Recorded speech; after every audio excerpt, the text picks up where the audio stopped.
Salut à tous, bienvenue dans cette nouvelle vidéo. Nono est avec nous, salut Nono. Salut Sacha. Alors Nono, on va parler aujourd'hui d'oseille, de rachat de club. C'est pas les Saoudiens qui rachètent l'Olympique de Marseille, non Nono, ce n'est pas ça. Ni l'AS Monaco. C'est du très très lourd Nono. Le Paris Saint-Germain va avoir un nouveau concurrent peut-être dans les prochaines années, voire les prochains mois. Et en plus de ça, on pourrait retrouver le fameux derby parisien qu'on attend depuis des décennies. Nono, le Paris FC est sur le point d'être vendu à la famille Arnaud et Red Bull, deux mastodontes financiers. Le projet est de voir le club parisien revenir en Ligue 1 le plus tôt possible. Ils sont premiers en Ligue 2, c'est bien parti. S'installer durablement en Ligue 1 et ensuite se qualifier en Ligue des Champions et devenir un grand club français. Pour rappel, Nono, là c'est du très très très très très lourd. On parle de Bernard Arnault qui pèse plus de 200 milliards d'euros et Red Bull qui est aussi un mastodonte financier et qui pèse aussi plusieurs dizaines de milliards d'euros, Nono. Alors au début, il n'y a pas eu de confirmation, mais après, de minute en minute, on a vu que très clairement ça se confirmait à droite à gauche. C'est l'équipe qui a lancé l'information. Il n'y a pas eu de démenti de la part d'Arnaud, de la part de LVMH, de la part de Red Bull. Donc ça va bien se faire. Nono, 15% pour Red Bull, 85% pour Monsieur Bernard Arnault. Est-ce que c'est une grande nouvelle? Ah, c'est plus qu'une grande nouvelle, c'est un tremblement de terre. Bernard Arnault, l'un des hommes, si ce n'est l'homme le plus riche au monde, c'est fabuleux pour un deuxième club à Paris. Dans toutes les grandes capitales, il y a toujours deux, trois clubs. En Angleterre, en Espagne, et ben Paris n'en avait pas. Ben, c'est une bonne nouvelle, je trouve. Et là, je peux te dire, c'est un tremblement de terre, parce que là, c'est du lourd de chez lourd. Hein. Ouh là là, ouh là là.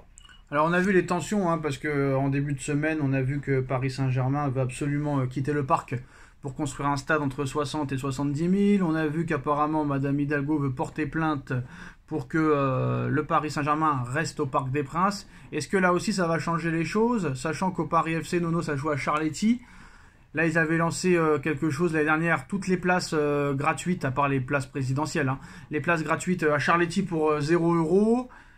Est-ce que là, si jamais le projet marche d'ici quelques années, est-ce que c'est eux qui pourraient jouer au Parc des Princes et Paris faire son stade? Ah bah ça, c'est fort possible. Hein. C'est peut-être une solution de rechange pour la bingo de Hidalgo. Bon, bah maintenant, attention, faut y aller doucement. PFC n'est pas encore en Ligue 1. Faut qu'il monte, faut qu'il s'organise. Mais si par bonheur ils montent en Ligue 1, je peux te dire qu'ils peuvent aller très vite. Hein. Moyens illimités. Hein. Alors, Ils premier, peuvent, ils peuvent même concurrencer le PSG au niveau financier. Hein. Alors là, ils n'ont pas fait la même, peut-être financier, mais ils n'ont pas fait la même erreur que toi, Nono. Une source en interne a dit que c'était pas du tout l'objectif de concurrencer le Paris Saint-Germain à long terme. Le premier objectif, c'est de monter en Ligue 1.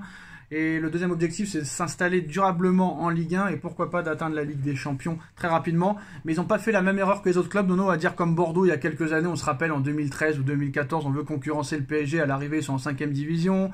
McCourt, on veut concurrencer le PSG, allez, tu t'es cassé les dents. Et Lille, etc., etc. Ceux qui n'ont pas parlé, Nono, c'est eux qui ont réussi toujours à gagner le championnat à la fin, qui ont pu concurrencer le PSG. Là, ils n'ont pas fait la même erreur que les autres. Ah ben, ils n'ont pas fait la même erreur et ils ont bien raison. Ça sert à rien d'avancer des trucs impensables. Il faut d'abord construire et puis après, bon, ben, je vais te dire, si Arnaud met vraiment la main au portefeuille, parce qu'il faut faire attention, on voit à Manchester United, Radcliffe, l'un des hommes les plus riches au monde aussi, d'envoyer la purée. Hein. Ah bah malheureusement si, ils l'envoient la purée, mais malheureusement ils ont un entraîneur catastrophique, Nono, qui personne ne comprend pourquoi il est viré. Mais là on parle du Paris FC, Nono, et en plus de ça, l'objectif, une fois que le club sera en Ligue 1 et que le projet sera vraiment lancé, serait Jürgen Klopp, qui en plus de ça, Nono, viendrait d'intégrer le groupe Red Bull, si je me trompe pas, ça avait été annoncé ce matin en plus de ça, et l'objectif serait de placer, une fois Paris FC en Ligue 1, Jürgen Klopp en tant que coach. Est-ce possible ou pas? Ah ben, c'est tout à fait possible. C'est tout à fait possible. C'est un nouveau projet. Klopp se sera reposé après Liverpool, prêt à repartir au combat. Donc oui, oui, c'est une histoire qui m'intéresse beaucoup parce que c'est un très très beau projet, ça. Hein. Ouais, c'est ce qu'on appelle véritablement changer de dimension. Et depuis plusieurs mois, le Paris FC semble vouloir accélérer son développement. Le deuxième club de la capitale française avait d'ailleurs décidé de se montrer plutôt actif sur le marché des transferts pour atteindre son objectif ultime, remonter en Ligue 1. Un objectif qui échappe de peu au club francilien depuis plusieurs années, toujours en barrage, avec notamment des échecs lors des matchs de barrage toujours. Donc cet été, le club détenu par Pierre Ferracci, actionnaire majoritaire, avait décidé d'investir en recrutant plusieurs joueurs, Nono. Je crois qu'il y a Maxime Lopez qui joue là-bas, si je me trompe pas. Oui, il y a le petit Marseillais, Maxime Lopez, qui joue là-bas, ouais. Voilà. Donc c'est marrant qu'un Marseillais joue à Paris. Bref, je crois qu'ils ont acheté un autre joueur, je ne sais plus comment il s'appelle, il avait acheté aussi 1,5 million d'euros.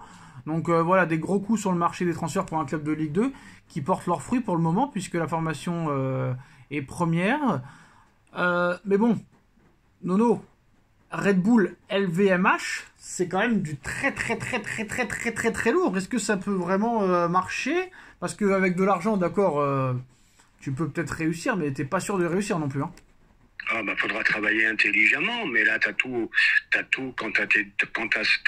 oh là là, je bégaye, pardon, quand t'as ces deux, comment dirais-je, commanditaires, ça peut aller très loin. Là je te dis, Arnaud plus Red Bull, c'est voilà, c'est limite PSG, hein, c'est les fonds illimités, hein. Donc ça peut à eux de travailler intelligemment, à eux de faire les bonnes choses, si ça se fait, et pourquoi pas un Paris FC en Ligue 1 la saison prochaine. Alors voilà, c'est ça que je viens d'apprendre, c'est que Klopp a été nommé ce matin, tout juste nommé directeur du football du groupe Red Bull, Nono. Donc ça pourrait... Comme on dit chez nous, il n'y a pas de fumée sans feu. Voilà, cela pourrait aider. Donc l'équipe donne quelques détails sur ce deal, hein. C'est la famille Arnaud qui possède LVMH, c'est bien à titre personnel hein, que la famille va investir dans le club, même si LVMH risque d'être lié de près ou de loin dans cette histoire, non? Ah bah oui, mais il faut voir c'est toujours pareil, il faut voir ce qu'ils vont mettre. Parce que là, Arnaud, ok, d'accord. N'oublions pas qu'à Rennes, il y a monsieur François Pinault, qui est un multimilliardaire aussi. Ouais, mais lui, ça l'intéresse pas de balancer, d'investir là-dedans. Voilà, pas. Il balance pas trop. Ah, il balance rien. Mais là, s'ils se donnent les moyens, et ils ont les moyens, ça peut faire très mal. Ouais, c'est vrai que là, t'as raison, Nono, c'est intéressant comme argument. S'il fait comme Pinault, autant ne pas racheter et rester chez lui. Hein. On est d'accord. Parce que Pinault, le mec, il en a rien à faire. Hein. Surtout que lui, il veut pas gagner. Lui, il gagne de l'argent hein, parce qu'il vend des joueurs à tout va. Mais à l'arrivée, tous les ans, ça finit entre la 8e et la 7e place, Rennes. Hein. Ouais, ça dépend toujours de ce que tu veux faire. Hein. Voilà. Bah, je te dis. Ouais, bah lui, il veut pas faire grand-chose avec ça. Mais voilà. Après, ne sous-estimons pas le Paris Saint-Germain, Nono. Hein. QSI, c'est quand même plus de... Le prince, il pèse seulement, à lui tout seul, 500 milliards. Hein. Donc tu rajoutes les autres de QSI... T'es encore loin du PSG quand même. Hein. Oui, on est d'accord là-dessus. Ah ouais. On est d'accord là-dessus. Mais un deuxième club à Paris avec des moyens colossaux comme ça, eh ben déjà c'est très bon pour la Ligue 1, c'est très bon pour les droits TV, et pourvu que ça se fasse. Voilà ce que j'ai à dire. Et juste pour finir, Nono, parce que tu n'es pas le seul à avoir dit que Marseille, en cachette, a été racheté par l'Arabie Saoudite. Et bah, il n'y a pas que toi qui s'est posé la question, Nono, il y a plusieurs médias qui se sont posé la question. Et ils ont une source interne qui n'a pas voulu donner son nom, a dit que non, il n'y a aucun lien entre l'Arabie Saoudite et l'Olympique de Marseille. Et Rabiot, c'est pas l'Arabie Saoudite qui l'a acheté. Tu crois ou tu crois pas? C'est McCourt et c'est pas l'Arabie Saoudite. Eh ben c'est possible, c'est ce que j'ai lu aussi, c'est possible. Peut-être que McCourt a mis la main au portefeuille. C'est possible, il est capable, il a des gros moyens aussi. Il peut le faire. Et ben voilà les postos, c'est la fin de cette vidéo. Dites-nous en commentaire ce que vous en pensez. On like, on partage, on commente, on s'abonne. On se retrouve très vite pour une nouvelle vidéo. Merci Nono, merci à tous. Tchuss. Merci Sacha, tchuss.